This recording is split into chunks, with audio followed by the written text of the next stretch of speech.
নমস্কার। নাম কুশল বর্মন। ছোট্ট একটা গল্প জীবনে অনেক বড় শিক্ষা দিয়ে যায়। তো এক ঠাকুমা ছিল খুব চিন্তাগ্রস্ত। তার নাতি খুব গুড় খায়, খুব গুড় খায়। অনেক কথাই ঠাকুমা তার নাতিকে বলে, কিন্তু শোনে না। তো একদিন কি করে, স্বামী বিবেকানন্দের কাছে ঠাকুমা তার নাতিকে নিয়ে যায়। যদি স্বামী বিবেকানন্দ যদি বুঝিয়ে দেয় তাহলে যদি গুড় খাওয়া বন্ধ করে। তো স্বামী বিবেকানন্দকে ঠাকুমা বলছে, আমার নাতি না খুব গুড় খায়। গুড় খেলে দাঁত নষ্ট হতে পারে, গুড় খেলে শরীর খারাপ হতে পারে, গুড় খেলে কৃমি হতে পারে, গুড় খেলে সুগার হতে পারে, এত কিছু, তাও আমার নাতি শোনে না। তো স্বামীজি, আপনি একটু আমার নাতিকে বুঝিয়ে দিন। তো স্বামী বিবেকানন্দ সেই সময় বললেন, একটা কাজ করো, ঠিক আছে, আপনি 1 মাস পরে আসুন। তো ঠাকুমা তার নাতিকে নিয়ে চলে যায়। ঠিক 1 মাস পরে ঠাকুমা তার নাতিকে নিয়ে যায় স্বামী বিবেকানন্দের কাছে। তখন স্বামী বিবেকানন্দ কি করলেন, নাতিকে, ঠিক আছে, কানে কানে কিছু বলে দিলেন। তো কানে কানে কিছু বলার ফলে, ঠিক আছে, নাতি গুড় খাওয়া ছেড়ে দেয়, ছেড়ে দিল গুড় খাওয়া। তো কি যখন দেখে, ঠাকুমা যখন দেখছে নাতি গুড় খাওয়া ছেড়ে দেয়, তখন অবাক, অবাক, ঠিক আছে। স্বামী বিবেকানন্দ এমন কি বললেন, ঠিক আছে, যার ফলে গুড় খাওয়া ছেড়ে দিয়েছে। কৌতূহল হয় ঠাকুমার মনে, আর জিজ্ঞাসা করে নাতিকে, কি বললেন স্বামীজি, যে তুই গুড় খাওয়া ছেড়ে দিলি? তো নাতি বলছে, তুমি যা বলো তাই বলেছে।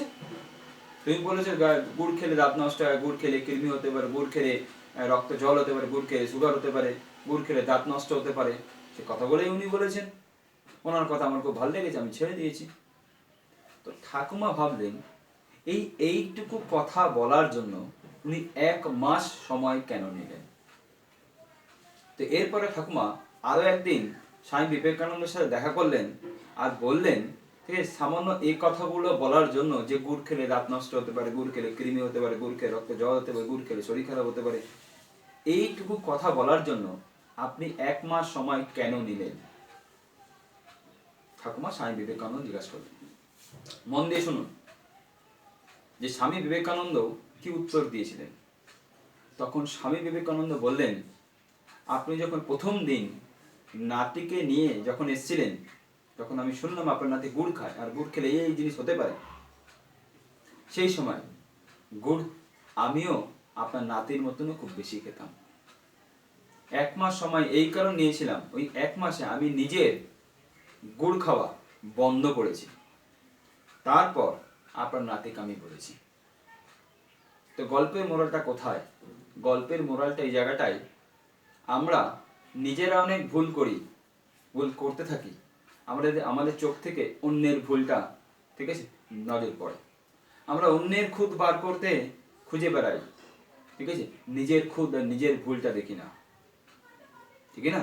এই পৃথিবীতে আমরা সব কিছু দেখতে পারি, কিন্তু এই পৃথিবীতে আমরা নিজের ভুলটা আমরা দেখতে পারি না। তো এর জন্য গল্পটা বলার উদ্দেশ্য এই জায়গায়, ঠিক আছে, পেহলে খুদ কো দেখো, প্রথমে নিজেকে দেখুন, ঠিক আছে, প্রথমে নিজেকে দেখা দরকার, ঠিক আছে, আমি কিরকম রয়েছি, ঠিক আছে, আমার মধ্যে কি আছে, আমার মধ্যে কি ফল্ট আছে। যদি নিজের মধ্যে যদি ফল্ট থাকে, প্রথম সেই ফল্টটাকে রেকটিফাই করব, ঠিক আছে, তারপর সামনের মানুষটাকে রেকটিফাই করার জন্য বলবো। ওকে, তো আজকের গল্প এতটুকুই। জয় হিন্দ, জয় মে লাইফস্টাইল, গুড বাই এভরিবডি।